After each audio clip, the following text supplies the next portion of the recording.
I have seen it's wild. Like a lot of men come to me also for depression.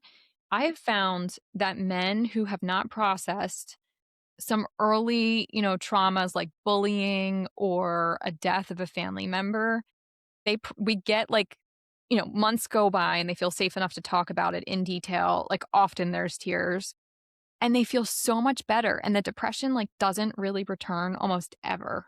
Like maybe like mildly, but I don't see that with women as often. So it's really amazing that men are so afraid to come into therapy, but they're often some of the easiest to treat depression cases I've ever experienced.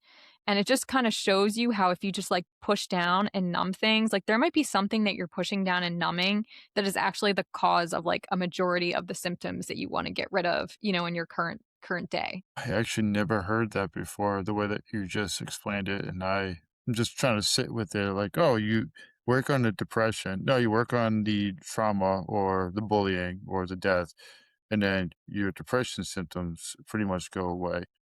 How how do you help people that wanna go back to that familiarity of being depressed, even though that they are not needing to have those symptoms anymore? Well, what I have seen is that people go back to familiarity. Like, say, all of a sudden, I'm not depressed anymore and I'm interacting with people, but they want me to become depressed because that's the predictable outcome. Or I Mm. don't know how to navigate the world through happiness. And I'm so used to being Eeyore, where everything else is a bothersome.